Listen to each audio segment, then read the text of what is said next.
तो hello class 10th वालों, आपका स्वागत है मेरे YouTube channel master of maths में। आज हम आपके लिए लेकर आए हैं क्लास 10th का हिंदी का पेपर हाल अर्धवार्षिक का। अगर आपको वीडियो पसंद आए तो वीडियो को लाइक एंड सब्सक्राइब ज़रूर कर देना। तो 70 नंबर का रहेगा आपके क्वेश्चन। तो चलो हम क्वेश्चन पेपर को स्टार्ट करते हैं।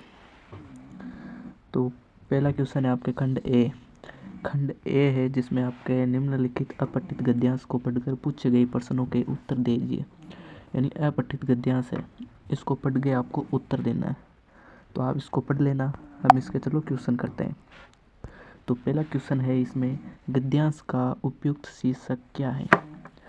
तो गद्यांश का इसको आपको पढ़ के इसका शीर्षक देना है। तो इसमें बताया गया है सत्यता की राह पर चलना। तो इसका शीर्षक हो जाएगा सत्यता की राह पर चलना, ये हो जाएगा। अगला सेकंड क्वेश्चन है, इसमें संसार में मनुष्य को सफलता दिलाने वाली वस्तु क्या है। यानी संसार में मनुष्य को सफलता दिलाने वाली वस्तु क्या है। तो सफलता दिलाने वाली वस्तु है सत्यता। ये देखो यहाँ से है, सत्यता की एक ऐसी वस्तु है जिसके द्वारा इस संसार में मनुष्य अपने कार्यों में सफलता पाता है। यहाँ तक ये हो जाएगा इसका आंसर। अगला क्वेश्चन है आपके थर्ड, इसमें झूठ की उत्पत्ति किन दुर्गुणों से होती है। तो इसका उत्तर ये देखो, लास्ट पंक्ति है ना, झूठ की उत्पत्ति पाप, कुटिलता और कायरता के कारण होती है। तो इसका ये हो जाएगा।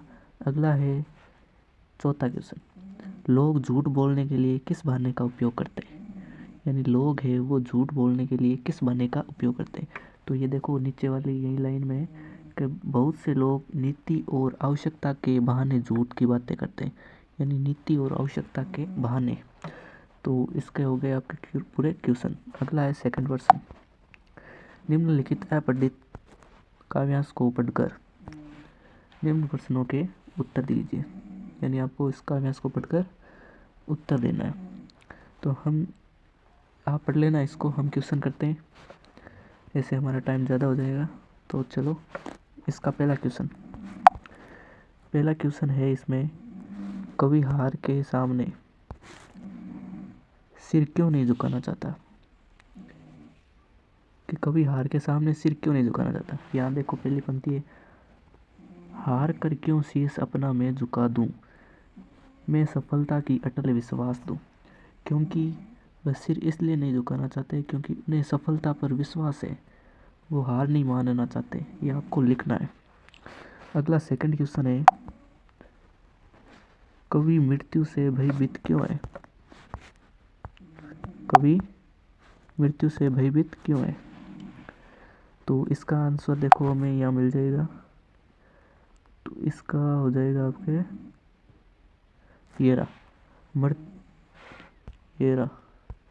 मृत्यु आकर मेरे क्या करेगा, सांस का समान जिंदा है अभी। यानी कवि ऐसा कहना चाहता है कि मृत्यु तो एक दिन आना ही है, तो उससे डरना क्यों। तो ये आप लिख देना। अगला थर्ड क्वेश्चन है, इसमें सिर शब्द का समानार्थी शब्द पद्यांश में क्या प्रयुक्त होगा। यानी सिर शब्द है, इसका समान अर्थ वाला आपको पद्यांश में से पद बताना है, वाक्य बताना। तो देखो ये रहा, यहाँ पे सिर का हो जाएगा शीश का मतलब ये होता है सिर। तो ये समानार्थी हो जाएगा। अगला है आपके चौथा पॉइंट है, सत्य का आह्वान से कवि का आशय क्या है। यानी कवि सत्य का आह्वान करना चाहता है, उसका आशय क्या है। तो इसका आंसर मिल जाएगा हमें, ये रहा कि झूठ आकर द्वार मेरे क्या करेगा, सत्य का आह्वान जिंदा है अभी। कि झूठ बोल के क्या करेगा, जब तक मेरे साथ सत्य है तो जब तक मेरा आह्वान जिंदा है। ये आप लिख देना। अगला है आपके थर्ड क्वेश्चन, खंड ब है, इसमें है थर्ड क्वेश्चन, निम्न में से किसी एक पर निबंध 300 शब्दों में लिखना है। यानी 300 शब्दों में आपको एक निबंध लिखना है। तो इसमें पहला है आपके शिक्षा में खेल कूद का महत्व है। इसमें पॉइंट दिया हुआ है आपको प्रस्तावना और खेल कूद का महत्व है, स्वास्थ्य और खेल और शिक्षा। सेकंड है आपके संचार माध्यम व इनके बढ़ते प्रभाव। स है आपके रोजगार के घटते साधन, बढ़ती बेरोजगारी। चौथा है आपके द, जल है तो जीवन है। इन चारों में से आपको एक लिखना है 300 शब्दों में। अगला क्वेश्चन है चौथा क्वेश्चन है आपके, स्वयं को राजकीय उच्च माध्यमिक विद्यालय चेतक सर्किल उदयपुर का विद्यार्थी विक्रम मानते हुए प्रधानाचार्य को एक शुल्क मुक्ति हेतु प्रार्थना पत्र लिखना है। यानी ये प्रार्थना पत्र है आपको चेतक सर्किल उदयपुर का विद्यार्थी स्वयं को विक्रम मानना है और प्रधानाध्यापक को शुल्क मुक्ति की एक प्रार्थना पत्र लिखना है, शुल्क माफ़ कराने के लिए। और इसके अथवा में है आपके, आप बाल भारतीय शिक्षा विद्यापीठ सरदारपुर के छात्र रविंद्र सिंह है। विद्यालय में भौतिक सुविधाओं की कमी का उल्लेख करते हुए उनकी पूर्ति प्रधानाचार्य को पत्र लिखिए। यानी आपको पत्र लिखना है, आप समय को रविंद्र सिंह माना है और भौतिक सुविधा यानी विद्यालय में भौतिक सुविधा का कमी का उल्लेख करने के लिए ये आपको पत्र लिखना है प्रधानाचार्य को। अगला है पाँचवा क्वेश्चन है आपके, हिंदी की पुस्तक की प्रदर्शनी में आधे मूल्य पर बिक रही महत्वपूर्ण पुस्तकों को खरीदकर लाभ उठाने के लिए 40 से 50 शब्दों में एक विज्ञापन लिखना है। यानी आपको इस पर एक विज्ञापन लिखना है, हिंदी की पुस्तकों को आपको प्रदर्शित करनी है बेचने के लिए। और इसके अथवा में आपने विद्यालय की संख्या पहरेदार की ओर से जल का दुरुपयोग रोकने का आग्रह करते हुए 40-50 शब्दों में एक विज्ञापन तैयार करना है, यानी जल का दुरुपयोग रोकने के आग्रह में। अगला है आपके खंड से में क्वेश्चन संख्या 6। इसमें आपके निम्नलिखित गद्यांश की सप्रसंग व्याख्या करनी है। यानी ये आपको गद्यांश दिया हुआ है, इसकी प्रसंग सहित व्याख्या करनी है। तो अथवा माया हुआ है इसके, पहला है, पिता के ठीक विपरीत थी हमारी वेबटी लिखी माँ, धरती से कुछ ज़्यादा ही धैर्य और सहनशील थी शायद उनमें, पिताजी की हर ज्यादती को अपना प्राप्त और बच्चों की हर उचित अनुचित फरमाइश और जिद को अपना कर्ज समझाकर बड़े सहज भाव से स्वीकार करती थी वह। उन्होंने जिंदगी भर अपने लिए कुछ मांगा नहीं, चाह नहीं, केवल दिया ही दिया। हम भाई बहनों का सारा लगाव माँ के साथ था, लेकिन नियत असहाय मजबूरी में लिपटा उनके यहाँ त्याग मेरा आदर्श नहीं बना सका और न उनका त्याग उनकी सहिष्णुता। तो इसका आपका प्रसंग सही देना है, किस पाठ से लिया गया है, गद्यांश है आपके। और इसके अथवा में हालदार साहब को ये सब कुछ बड़ा विचित्र और कौतुक भर लगा रहा। इन्हीं ख्यालों में खोए पान के पैसे चुकाकर चश्मे वाले की देशभक्ति के समक्ष नतमस्तक होते हुए वह जीप की तरह फिर अपने पीछे मुड़े और पान वाले के पास जाकर पूछा, कैप्टन चश्मे वाला नेताजी का साथी है, आज़ाद हिंद फौज का। तो इसके बारे में आपको व्याख्या कर देनी है। अगला है आपके क्वेश्चन संख्या 7। निम्नलिखित पद्यांश की सप्रसंग व्याख्या करना है। यानी आपको पद्यांश दिया हुआ है, उसकी प्रसंग सहित व्याख्या करनी है। तो इसमें पहला है आपके, हमारे हरि हारिल की लकड़ी, मन कर्म वचन नंद नंदन ठर ये दृढ़ करी पकड़ी, जागत सोवत सौपन दिया नीमी काने काने जकरी, सुनत जोत जलागत है ऐसो ज्यों कमर ककरी कड़वी ककड़ी, सूत तो व्याधि हमको ले आए देखी सुनी ने करी, ये तो सूरत नहीं ले सौंपो जिनके मन चक्री। यानी वो उद्धव वाला है, गोपियाँ उसके आपको लिख देना है, तुलसीदास वाला नहीं, सूरदास वाला। अगला है आपके अथवा में, धन्य तुम माँ भी तुम्हारी धन्य, चिर प्रवासी में इतर में अन्य, इस अतिथि से प्रिय तुम्हारा क्या रहा, उंगलियां माँ की करानी सही रही मधुपर्क, देखते हुए इधर कन की मार और होती जब की आंखें चार, तब तुम्हारी दंतुरित मुस्कान मुझे लगती बड़ी क्षमा। यानी ये नागार्जुन द्वारा है, नागार्जुन को आपको सप्रसंग में लिख देना है और बच्चे की दंतुरित मुस्कान इनके आपको हिंदी अनुवाद करना है, तो आपको व्याख्या करके लिख देना है। अगला है आपके खंड द में निर्देश प्रश्न संख्या 8 से 23 तक प्रत्येक प्रश्न के अंक एक अंक है, यानी 16 नंबर का है टोटल। तो पहला 8वां है आपके, पुस्तक शब्द किस संज्ञा का उदाहरण है। तो पुस्तक शब्द है आपके व्यक्तिवाचक संज्ञा। अगला 9वां क्वेश्चन है, निम्न में से कौन सा प्रश्नवाचक सर्वनाम है। तो कोई हो नहीं सकता, कुछ हो नहीं सकता, ये हो नहीं सकता, कौन है वो प्रश्नवाचक है जो प्रश्न का बोध कराता है। अगला है आपके 10वां क्वेश्चन है, सान्ना सान्ना हाथ जोड़ी पाठ में किस शहर के सौंदर्य का वर्णन किया गया है। तो इसमें गंगटोक का वर्णन का कर। अगला है 11वां, मैं क्यों लिखता हूँ पाठ के लेखक कौन है। यानी इस पाठ के लेखक है आपके अज्ञे। अगला क्वेश्चन है आपके रिक्त स्थान। अत्यधिक शब्द में उपसर्ग कौन सा है? तो अत्यधिक शब्द में आपका उपसर्ग है अति उपसर्ग। अति उपसर्ग है। और अगला क्वेश्चन है आपके, जब दो समान स्वर मिलकर दीर्घ हो जाते हैं तो उसे खाली जगह संधि कहते हैं। तो उसे दीर्घ स्वर संधि कहते हैं। क्या कहते हैं? दीर्घ स्वर संधि। ये लिख देना। अगली है आपके, प्रतिदिन और यथाशक्ति शब्दों में खाली जगह समास है। तो इनमें अव्ययी भाव समास है। अव्ययी भाव समास। अगला है आपके, निम्नलिखित अति लघुरात्मक प्रश्नों के उत्तर देना आपको। सकर्मक क्रिया किसे की परिभाषा दीजिए। सकर्मक क्रिया उसमें कहते हैं जिसमें कर्म को अधिक महत्व देते हैं। कर्म को अधिक महत्व और कर्ता को महत्व नहीं देते, उसे कहते हैं। जैसे लिख दो आप, राम दूध पीता है। राम दूध पीता है, तो इसमें दूध हो गई कर्म। वो क्या पीता है? दूध। जिसमें क्या अथवा किस को लगा के वाक्य का उत्तर निकले तो उसे सकर्मक क्रिया कहते हैं, अथवा जिसमें कर्म को अधिक महत्व दिया जाता है। अगला है आपके 16वां क्वेश्चन। आंख फेर लेना मुहावरे का अर्थ है। यानी आंख फेर लेना मुहावरे का अर्थ है बहुत खुश होना। बहुत खुश होना। अगला है आपके, संबंधबोधक अवयव किसे कहते हैं? संबंधबोधक अवयव वे अवयव होते हैं जिसमें संज्ञा अथवा सर्वनाम के स्थान पर प्रयुक्त किए जाते हैं, उसे संबंध के बारे में पता चलता है, उन्हें कहते हैं। अगला है 18वां, गंगटोक को मेहनत कश बादशाहों का सिर क्यों कहा जाता है? क्योंकि वहाँ के मजदूर और वहाँ के जो गरीब लोग हैं वो मेहनत करके वहाँ पर अपने मेहनत करके गुजारा चलाते हैं, तो इसलिए वहाँ मेहनत कश बादशाहों का सिर कहा गया है। अगला है 19वां, कविता का शीर्षक उत्साह क्यों रखा?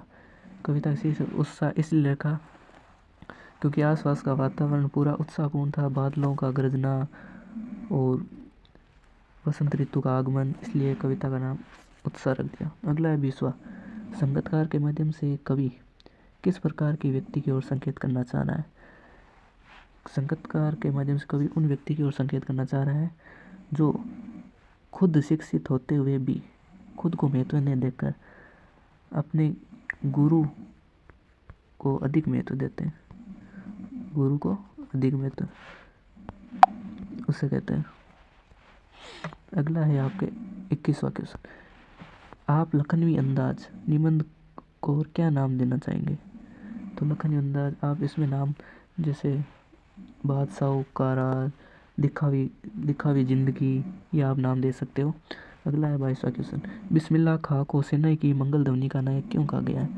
यानी मंगल ध्वनि का इसलिए कहा गया है क्योंकि काशी में उनसे बढ़कर कोई और नहीं था और सुबह की मंगल ध्वनि की शुरुआत ही उनकी सेना ही से की जाती थी, इसलिए। अगला है आपके 23वां क्वेश्चन। 23वां क्वेश्चन है, एक कहानी यह भी, आत्मकथा में लेखिका के पिता ने रसोई को भटियार खाना कहकर क्यों संबोधित किया?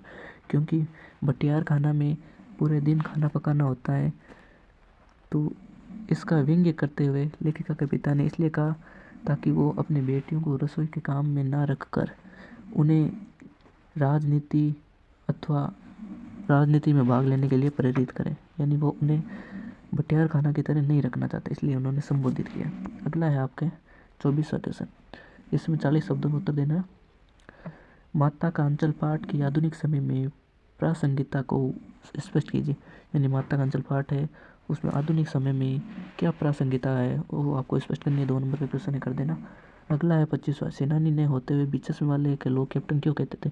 क्योंकि उसमें देशभक्ति की भावना थी, उन्हें पता था कि उनके मन में देशभक्ति बहुत ही उमड़ रही थी, इसलिए वे किसी का अपमान नहीं होता देखना चाहता था, इसलिए उसके मन में देशभक्ति की भावना थी। अगला है 26वां क्वेश्चन, गोपियों के अनुसार राजा का धर्म क्या होना चाहिए? कि गोपियों के अनुसार राजा का धर्म होना चाहिए कि वे अपनी प्रजा को खुश रखे, उन्हें सताए जाने से रोके, उन पर कष्ट ना हो, ये राजा का धर्म होता है। लेकिन श्री कृष्ण ने तो उनका उल्लंघन किया योग संदेश भेजकर, ये आप लिख देना। अगला 27वां क्वेश्चन, उज्ज्वल गाथा कैसे गाऊं मधुर चांदनी रातों की, कथन के माध्यम से कवि क्या कहना चाहता है? इसमें कहना चाहता है कि कवि अपनी पीरिया से जो मधुर चांदनी की रातों में जो बातें करता था तो उसे वह सबके सामने नहीं कहना चाहता, अपनी वीर व्यथा को नहीं जगाना चाहता। ये आप लिख देना। अगला है 28वां क्वेश्चन, तुलसीदास या मनु भंडारी का जीवन व कर्तव्य परिचय संक्षिप्त में दीजिए। यानी तुलसीदास अथवा मनु भंडारी, इन दोनों का जीवन व कर्तृत्व परिचय संक्षेप में देना है।